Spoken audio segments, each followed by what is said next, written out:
Let's start with a prayer. In the name of the Father, and the Son, and the Holy Spirit, amen. Holy Father, we ask you to send your Holy Spirit upon us, enlighten our minds, and inflame our hearts so that we can better live out the gospel. St. Peter Claver, pray for us. In the name of the Father, and the Son, and the Holy Spirit, amen. Okay, so just a word about who I am. So my wife Patty and I joined the parish in January. We're delighted to be here. It's a great faith-filled community. We both have spent the last few decades teaching in the church. Patty does mostly philosophy, but she does theology also. I do especially moral theology.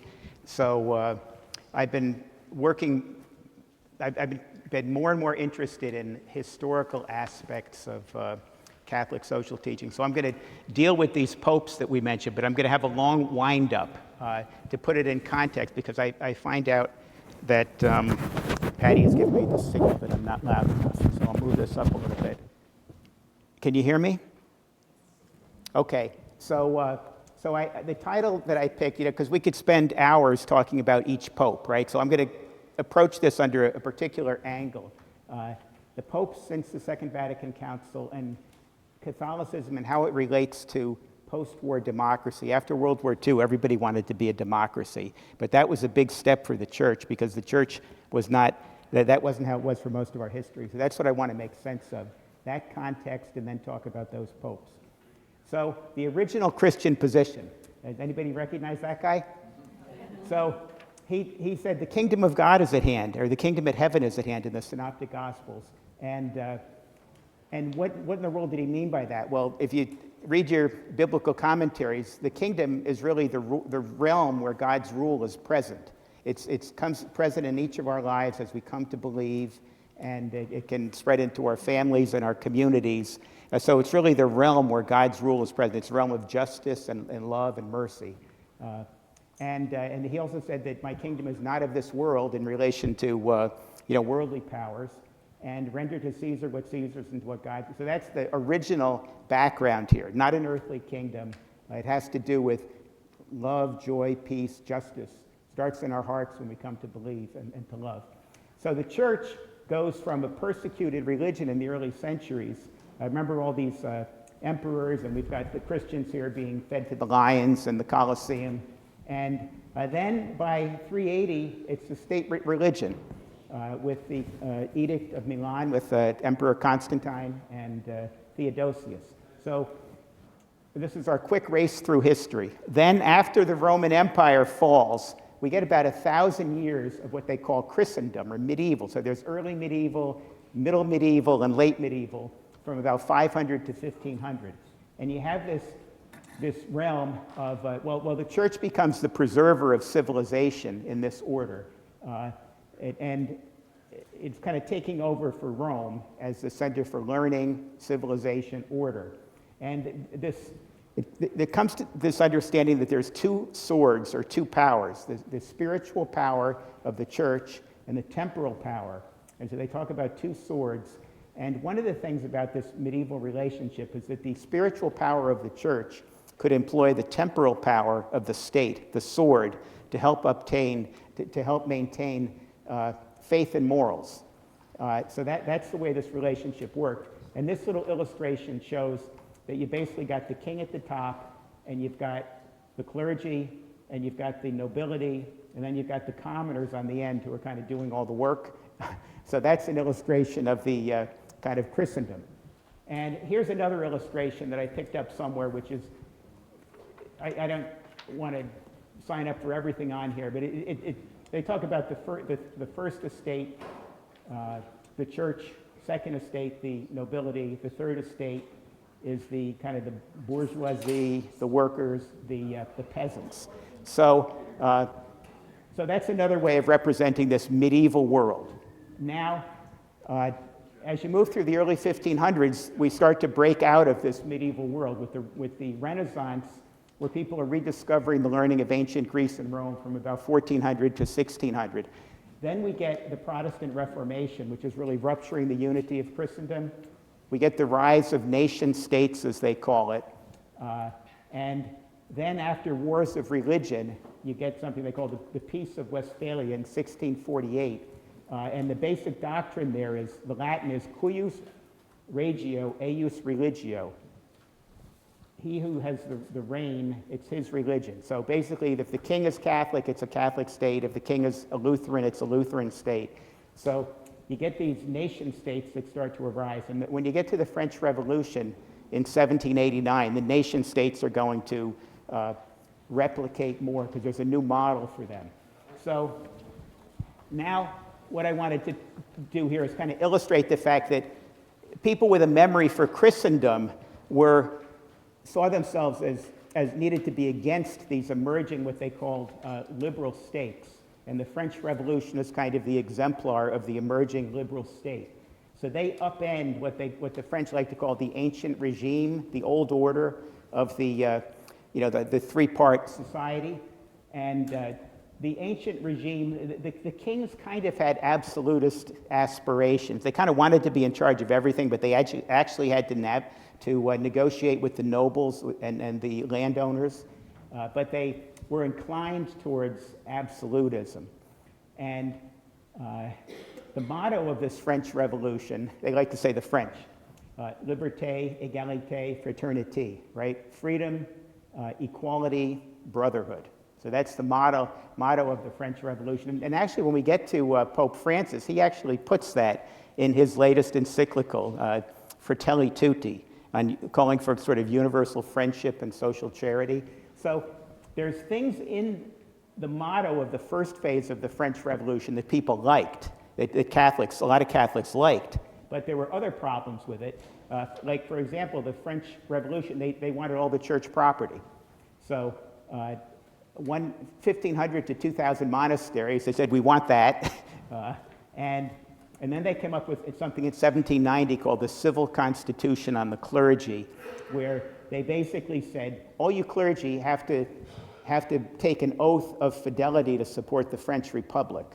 And no more monasteries, no more guys going to live in monasteries. So how do you think the Catholics liked that? Didn't like it too much, and there's even worse, because the second phase of the French Revolution was what they called the Reign of Terror, and they basically, about 40,000 people were killed, 2,400 of them were priests, and 40,000 churches were closed in France. So you wonder how France got secularized? But you had at the root of the French Revolution, in the first phase, things that seemed good, but then it went off the rails.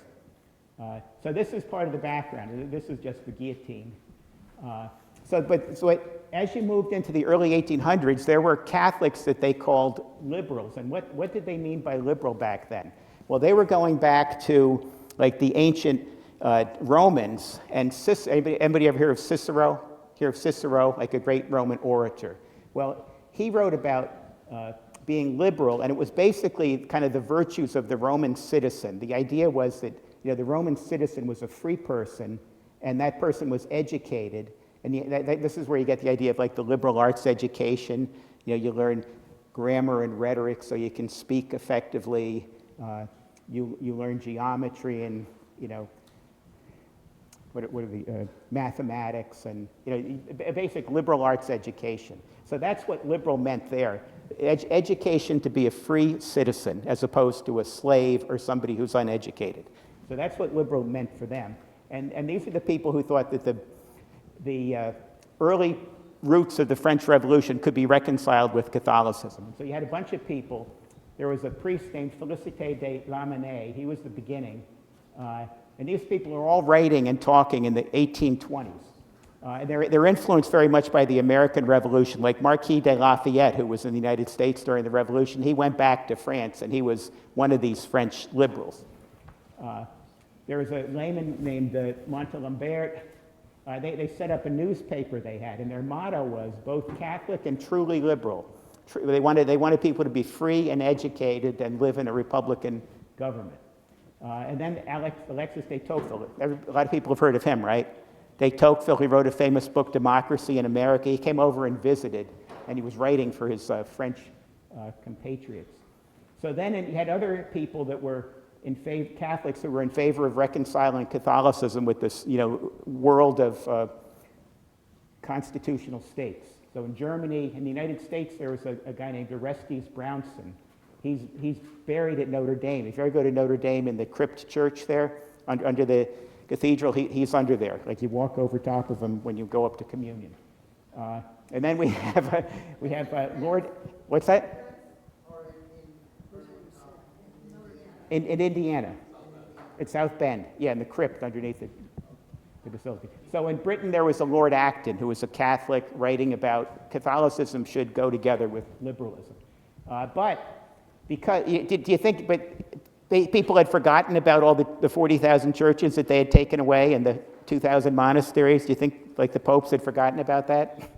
No. So Gregory the 16th, when he hears of these people like Lamennais and Montalembert, he basically condemns what they're writing about, and he publishes 2 encyclicals and says no, because like Father Lamennais also said this social order where the commoners are basically paying all the taxes and have to do whatever anybody in the higher order says.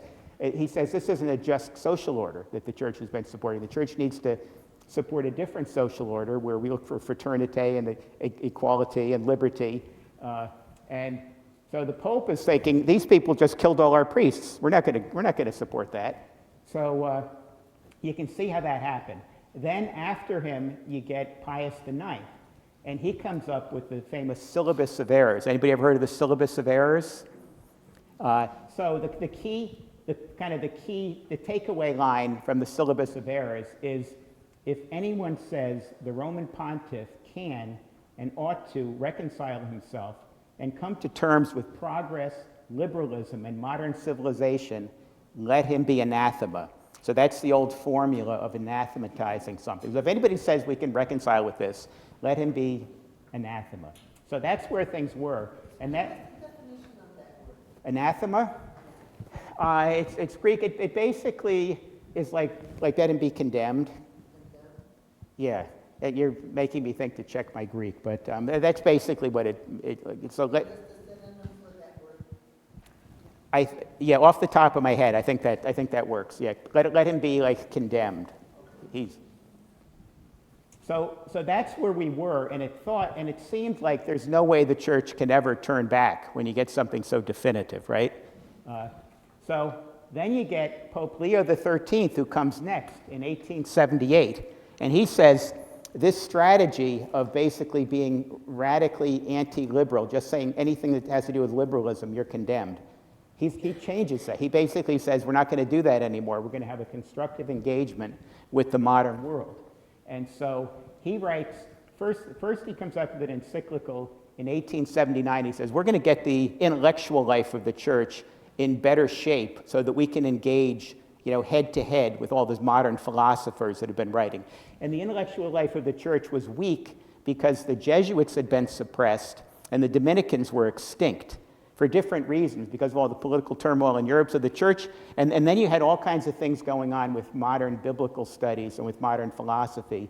And so there were reasons to be nervous about some of the things that were a threat to the Christian faith intellectually. But Leo said, the way we're going to approach it is we're going to basically go back and renew our tradition and get everybody studying so that we can compete, so that we can participate in the modern world. Then he comes out with a famous social encyclical, Rerum Novarum, on capital and labor in 1891. And when Pope Leo XIV was named, everybody thought he's signaling Leo XIII, who's the Pope who basically tried to reconcile the church with the modern world at a time when things were really messy. So he's responding to what they call the social question, is what does the church have to say about the Industrial Revolution, where a few people have all the money and everybody else is basically working 84 hours a week and in dangerous conditions. They don't even have time to go to church on Sunday. So what does the church have to say about that? And so Rerum Novarum responds to that, and you start to get an emphasis on the dignity of every person with Rerum Novarum. That gets introduced and emphasized quite a bit. Everybody's created in the image of God, and they all have dignity, and so you can't be treating people, according to survival of the fittest, social Darwinism, as they called it. And so you get people inspired by Rerum Novarum, that they call them the social Catholics, and they basically want to take a fraternal mode of participating in society, participating in the political process, and trying to work for the common good that way. So this is what Rerum Novarum leads to. It leads to these people. They call them the social Catholics. And then the other thing that Leo XIII does is he writes an encyclical on the church and state in France. And what you had in France was a lot of the Catholics were monarchists. They basically said, we won't participate in this French Republic. We want to go back to the Catholic monarchy. And Leo XIII said, no, the French Republic is legitimate. You need to participate in it. And this took a lot of courage because the French Republic was anti-clerical and they were causing a lot of problems for the church at the time. But he basically said, participate, and that's the way we're going to try to make our way.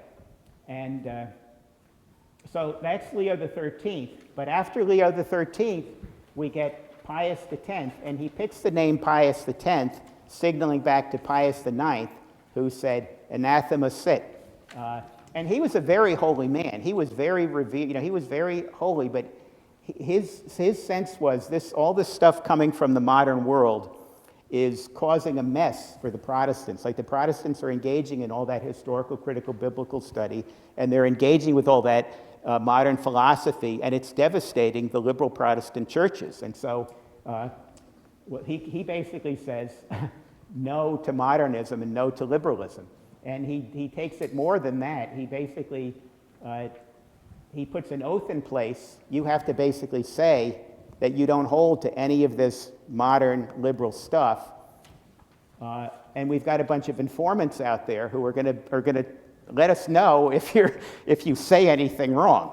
So this kicks off an era in which some of the popes that we're going to talk about later. I wanted to do this background because you can't really understand John the 23rd, who's the key initiator of the Second Vatican Council, unless you understand that he started his training under Leo XIII, and he was with the social Catholics.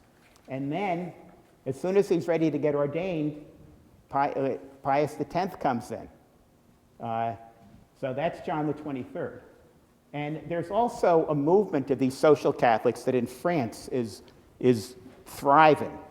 And it's called the Ceylon movement. And he basically says, he basically suppresses it, mostly because it was led by laity. So it was laity trying to work in society and address social injustices and participate in democracy. And he said none of that lay people stuff in the church. So the guy who led Ceylon was this person, Marc Sangnier, who was one of these French social Catholics, and he's revered for his holiness. John the 23rd knew him in his youth, and when he died in 1950, John the 23rd wrote a letter to Marc Sangnier's wife and basically said Marc Sangnier is going to be canonized someday. Hasn't happened yet. But so anyway, he was very revered.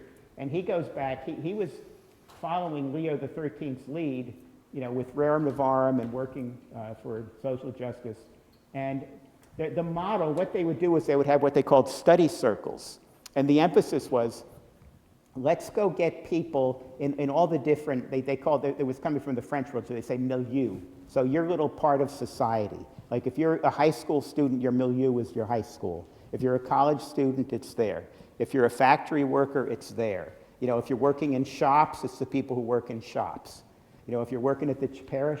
And so what he'd say is you bring together study circles at the parish in Christian friendship and prayer, and the focus is on understanding the problem. What's the problem out there? And then what do you do about it? That's as simple as that. The study circles let's understand the problem and let's figure out what we should do about it, inspired by our faith. What's consistent with justice? What's consistent with charity, with loving God and loving our neighbor? And that was a simple model.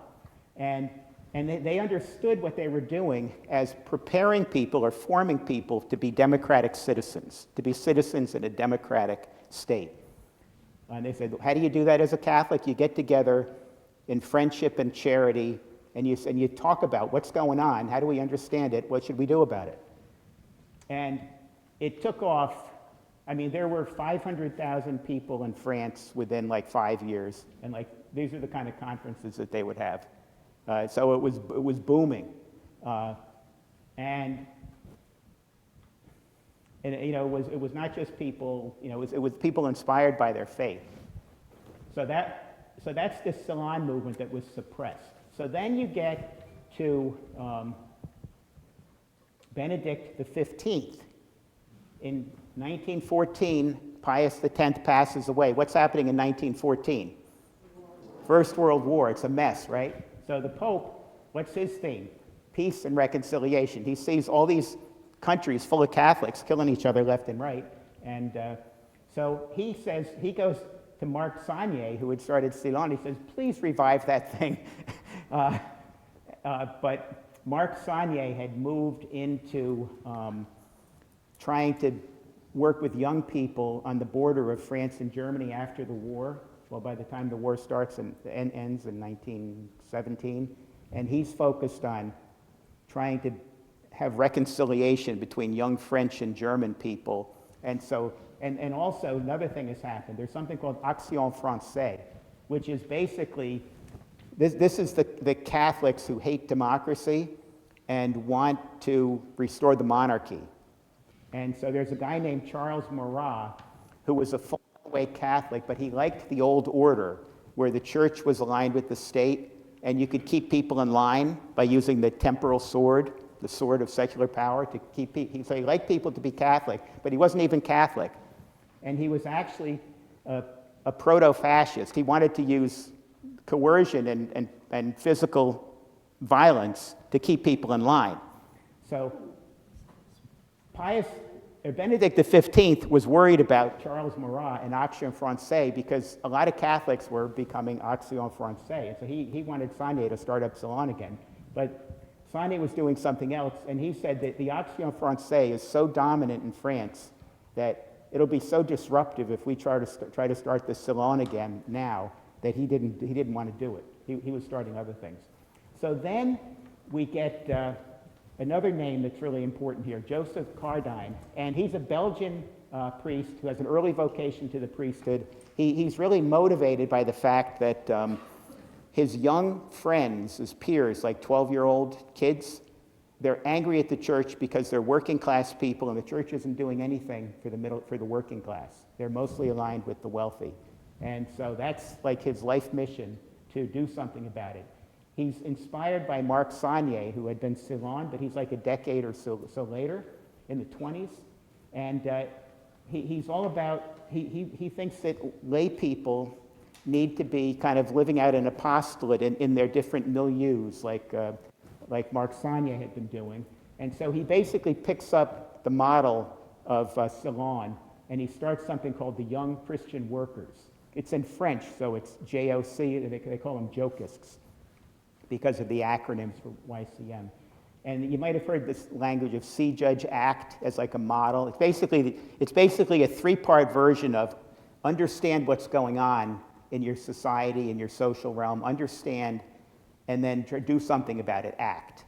But he thinks the See, Judge, Act is catchy, and that works for the young people he's working with, so he calls it See, Judge, Act. Then you get to Pope Pius the... What happened there? I got too many X's. Well, that's Pius XI. So he takes over in 1922, and he basically is Pope in between World War I and World War II. And so his job is to navigate the rise of totalitarianism. And you got Russian totalitarianism, the communists are killing priests. You got Mussolini in Italy, who's causing lots of trouble for the church, and you got the Nazis who were causing trouble in Germany. So what he does, you had the Italian Social Catholics had started a political party called the Popular Party of Italy. They had started that, and they were very anti-fascist. And so they were calling out the fascists. And to navigate this thing, Pius said, I'm going to keep these guys at arm's length, because basically democracy didn't look feasible. He thought that the future was going to be fascist or communist. He thought it was basically like either the communists would be in charge or the fascists. And so he kept these guys at arm's length. Because what he was trying to do, but he fostered Catholic action. He fostered the social Catholics. That's he came out with an encyclical right away encouraging Catholic action, which was basically what Ceylon was doing, which is basically what the Young Christian Workers were doing. And he explicitly calls in Joseph Cardine, who started the Young Christian Workers, and he endorsed his model in 1925. And he said to Cardine, the tragedy of the 19th century, of the time of the Industrial Revolution, was that the church didn't side with the workers, and it was too late, coming to the aid of the working class, and it let the socialists come to the aid. So he said, your work with the young people and trying to get people to, work together to build up their democracies, to participate in democracy. He said, your work is our work. He said, that's my work. But he was trying to figure out how to keep the Mussolini from crushing the church. So his priorities were forming Catholic youth. He thought that he could have a version of Catholic action that basically focused more on just spiritual formation, but it didn't oppose Mussolini. And then he thought, I got to get, the church didn't even have a treaty with Rome. You know how we have the Vatican City State now? Didn't have that yet. Basically, we had an unsettled situation. And so he wanted to get the status of Rome settled. And so he got a treaty, the Lateran Treaty with Mussolini, that gave the church independence in that little Vatican City State.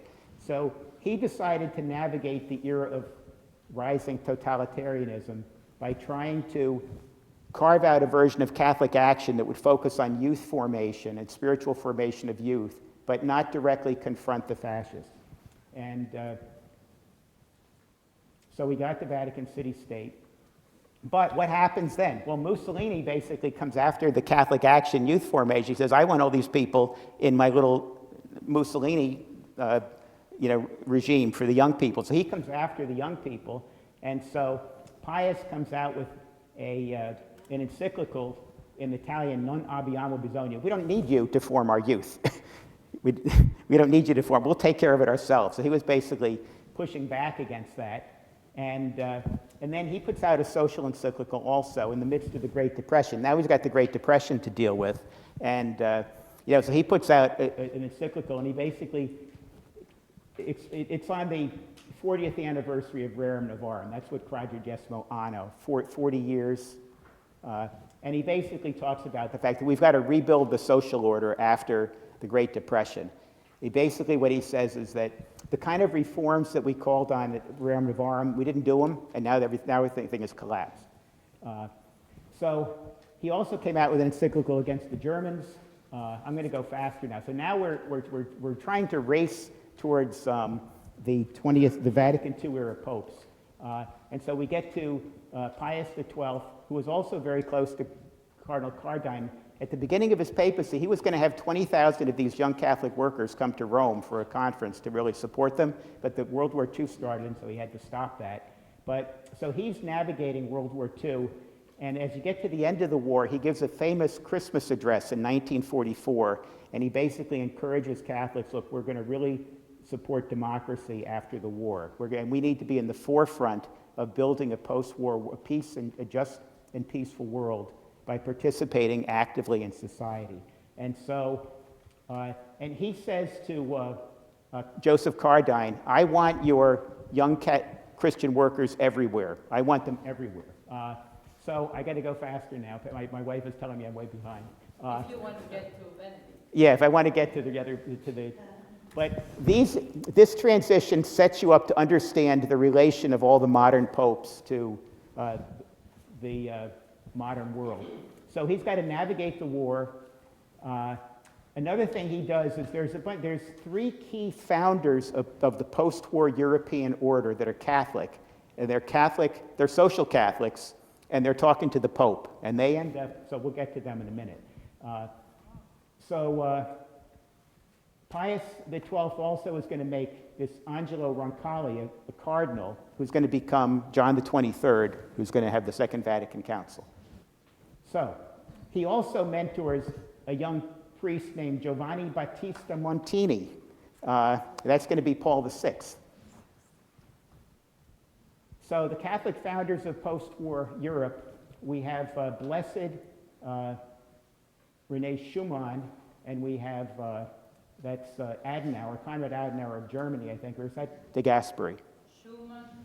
Schumann, France, Germany, and Italy. Yeah, so we got France. Is that, I can't tell them that. I think that's, well, one of them's Adenauer from Germany, and one of them is de Gasperi of Italy. So those are the Catholic guys. Adenauer is the guy in the middle. That's Adenauer, yeah. Okay, so after World War II, Europe is restabilized after World War II by these guys. Okay, so now we go back. So Angelo Roncalli, now we're going to go back. So he's the one who I said was formed during this transition between Leo XIII and Pius X. So young Angelo Roncalli was a poor farm boy who just wanted to study. He loved to study, and he wanted to be a priest from like as soon as he could walk. So he's formed during this time between Leo and Pius. And then he becomes a priest. So there he is as a young priest. Well, as a young priest, his first job, because he's very, very smart, the bishop wants him to be his secretary. And the bishop is basically the head of all the social movements in Italy. And so he basically is mentored by this Radini Tedeschi, is the bishop, famous leader. And he also gets connected with the Ceylon movement when he's young. He goes and sees Marc Sangnier speak, and he's just like, oh my God, this guy's a saint. And he tells his wife that later. So he becomes a seminary professor, but then, we're going back in time a little bit, but World War I starts right after he's been ordained and been teaching a little bit. So now he's assigned as a chaplain and a medic in World War I. And so he basically is, dealing with these victims of trench warfare, and so he's going to be a peace pope. So then his early priesthood, let's see, we covered all that well enough. He's also very friendly to the, I mentioned that Pius XI, had to sideline the Christian democracy movement because, to keep from getting crushed by Mussolini. But young Father Roncalli is becoming popular with the social Catholics, and there's a national conference in Italy when he's a young priest, and he's a speaker there, and he basically speaks about the threat of fascism to the church. So he speaks out about that, and what happens? Now he gets assigned as a Vatican diplomat. Not that Pius XI had any sympathy for the fascists, but basically they said this guy is talented and he's going to get killed. There was another priest who spoke out. The guy that started the political party that they had to keep at arm's length. He spoke out against the fascists, and they tried to kill him. He had to go into exile. And so, when young Roncalli spoke out, the Vatican assigned him as a diplomat to Bulgaria. So he also got responsibility for Turkey and Greece. He ended up staying there until 1944. So he was basically in that part of the world right through the Second World War, dealing with the Eastern Orthodox and dealing with Muslims and dealing with all these kinds of people. There's a great movie about him. It's very, very worth watching if anybody wants to see the history of that. I mean, he ends up saving thousands of refugees. He is busy finding ways to get baptismal certificates for people and finding any way to get people from getting shipped to the concentration camps. Then, as World War II winds down, they basically send him to France as the nuncio, which is like the Vatican ambassador. And the reason they have to do that is because France had been split between Vichy France, which was collaboration with the Nazis, and a lot of the bishops in Vichy France were basically kind of going along with the Vichy regime. And after the war, the people wanted them out. And so he had to go there and kind of figure out, well, how many of these bishops do we really need to get rid of, and can we patch things up with some of these bishops. So that was his job. They saw him as somebody who could handle difficult jobs, and so they sent him to France and said, see if you can help, and he did a great job there. So then they make him Cardinal of Venice. So there he is. And in Venice, he was also a great student of history. He was a student of the reforms of the Council of Trent. The great saint of the Council of Trent was St. Charles Borromeo, and he had a great model of, like, fix yourself first, build a community of strong believing friends, and be a source of, like, renewal in the church. And that was the model that he studied. He studied it for his whole life in his spare time. He was editing, like, the notes of Charles Borromeo from his visitations. And so he was a very wise person about how do you reform, like, a messed up church. And then he also held a synod. Like, there's a term that's, back in, like, so he held a synod in his diocese, and he strongly supported the specialized Catholic action movements. And he knew who Cardine was. Interestingly, they had never met, but he was a very big supporter. And another thing he did in Venice, when he was in Venice as the Cardinal Archbishop, the socialists were going to have their big conference. In a lot of the countries in Italy, there was a lot of socialists. That was part of the conversation. And so the socialists are having a big conference there. And what does he do? He goes and basically sort of befriends them, and he basically says, to the extent that you're working for justice and the common good, I congratulate you, and we're right here to lend a hand. And he had this doctrine that basically says, we make a distinction between the false doctrine somebody has and the person who holds the false doctrine, and we sort of approach the person with respect and dignity, and we try to work with them. So that was his approach. So then he becomes Pope, and he's really a Pope of compassion, having seen all that suffering and war, peace and justice. People thought they were electing a caretaker Pope, but what does he do?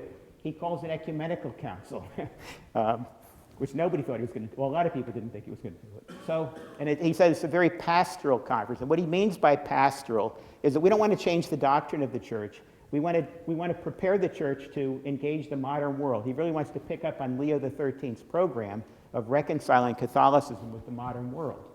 And he invites the Eastern churches to be there observing the conference. He invites Protestant observers. He has lay auditors and lay experts participating in some of the conciliar activities.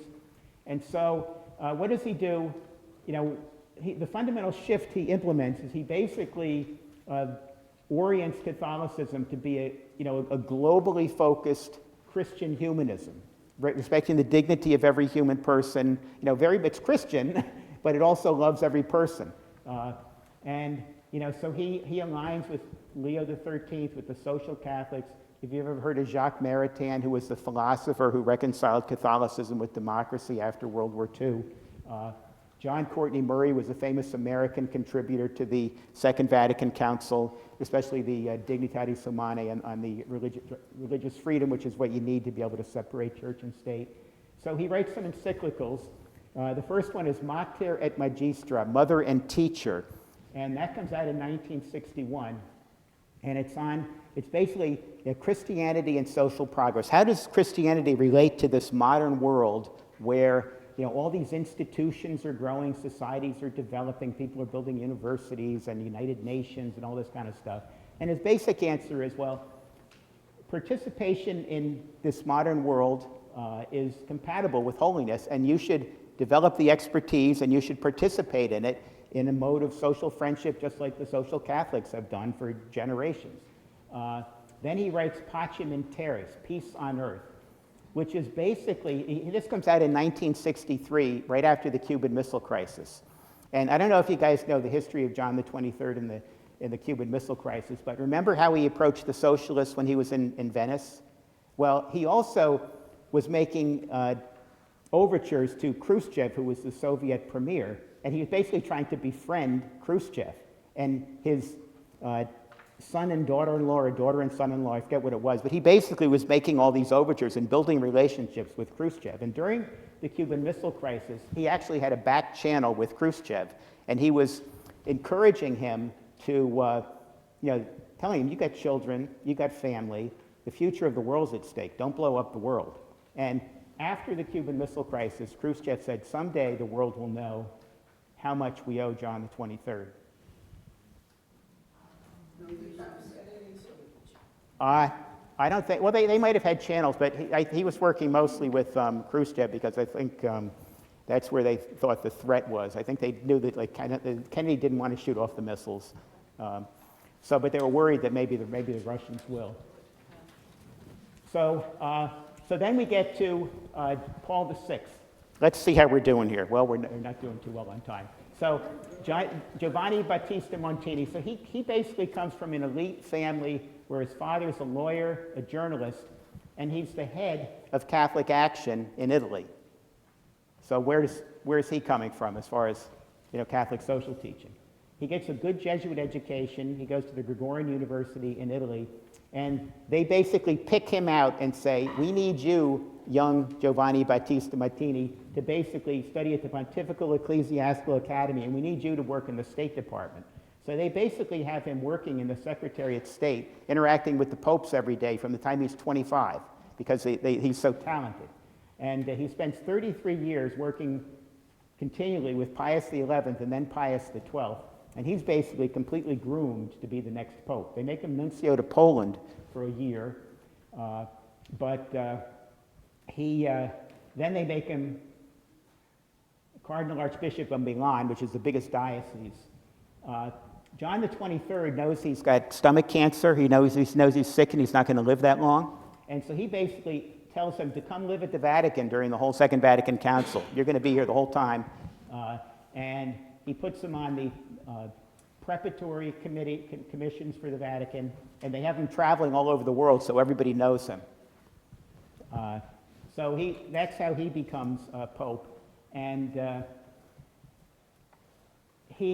wanted to connect also to Cardinal Cardine, who's really the key figure. He's a much more influential figure than people would know. But he had a 30-year working relationship with Montini when he was at Secretary of State, and he worked on the Cardine was on the preparatory commission for the lay apostolate, and all these young Christian worker people are now like priests and bishops all over the world. So 300 of the bishops at the Vatican Council were associated with young Christian workers. And in essence, their model is pick your milieu and try to be leaven. Bring the gospel, bring justice and charity into your segment of life. That's basically the model, and it shows up all through the conciliar documents because of these guys.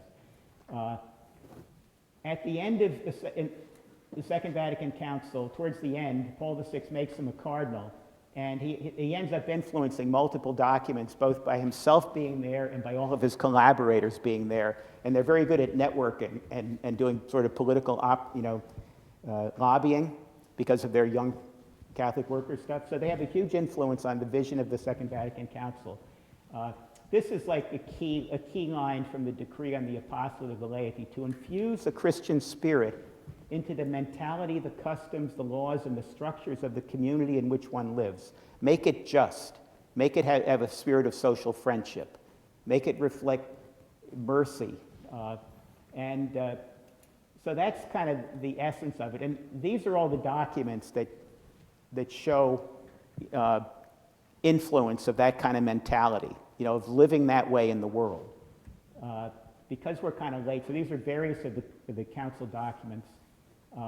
And then, the social teaching of Paul VI. So we're still on Paul VI as our focus here. So his kind of programmatic encyclical he comes out with in the beginning of his pontificate is called Ecclesiam Suum, and it's basically on the church and the world. And he's basically saying the church and the world need to know each other better and love each other better. They need to have a better reconciliation between the church and the world. And how do you do that? Well, the church needs to know itself better. We need to understand what it means to really be Christian. We need to understand our tradition, and we need to reform to align with our tradition, and then we need to enter into dialogue with people, to have common ground. What common ground can we work for?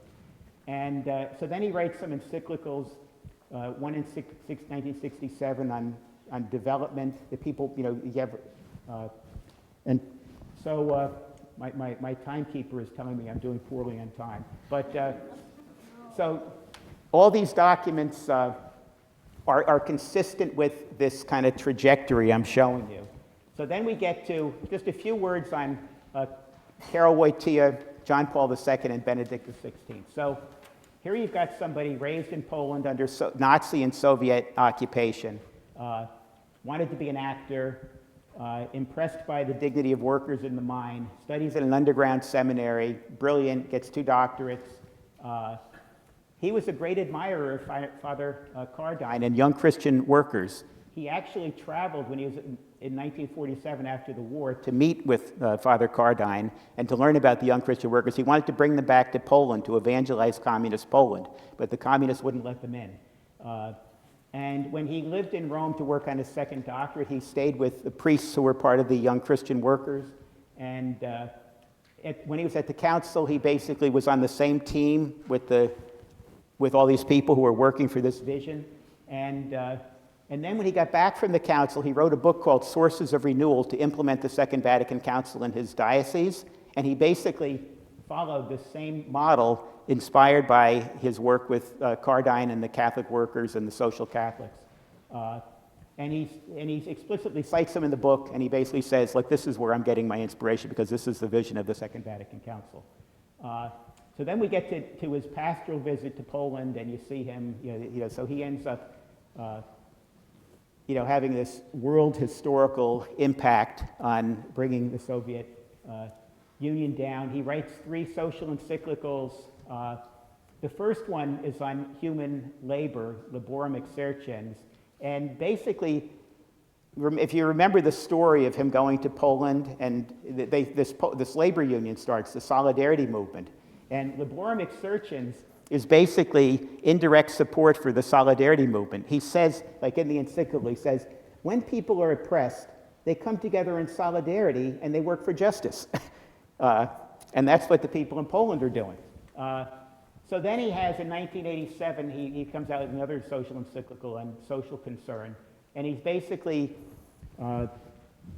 writing about the fact that during the Cold War, people lost hope in social reform and justice because the world is divided into blocks and we're not making any. People have lost hope. And he wants to encourage people that you can't give up on this no matter how bad things seem. And then he has his last great social encyclical, Centesimus Annus, on the 100th anniversary of Rerum Novarum. What's happening in 1991? The Soviet bloc has fallen, right? And he basically says in there, like, what should we say about like democracy after this? Are we for democracy? What should we say about capitalism? And he basically says, well, not laissez-faire capitalism. You need a balance between market economy and public institutions and social safety net. And so he basically says the Western democracies have the risk of if they don't reform, they run the risk of running into their own crises. And we didn't listen to him very well. And so now we jump just a few words on Joseph Cardinal Ratzinger. So here's another person who grew up under Nazi oppression, and I think I want to leave a little bit of time for questions, and so there's so much that could be said about Cardinal Ratzinger. You've got if anybody,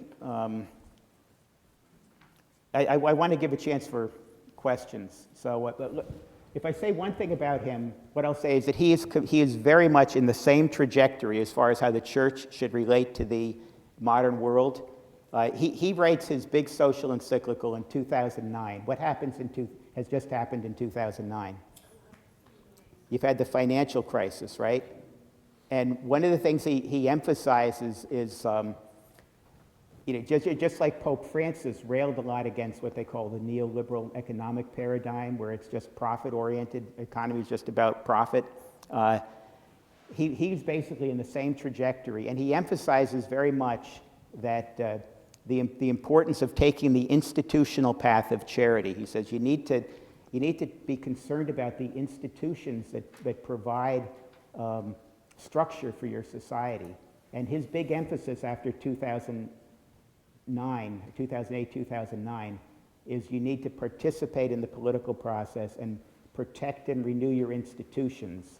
But he's very much in the trajectory of the others. So I want to leave a little bit of time for questions. I'm not in a rush. So we covered the whole history of the church here, trying to set up to understand the contemporary popes.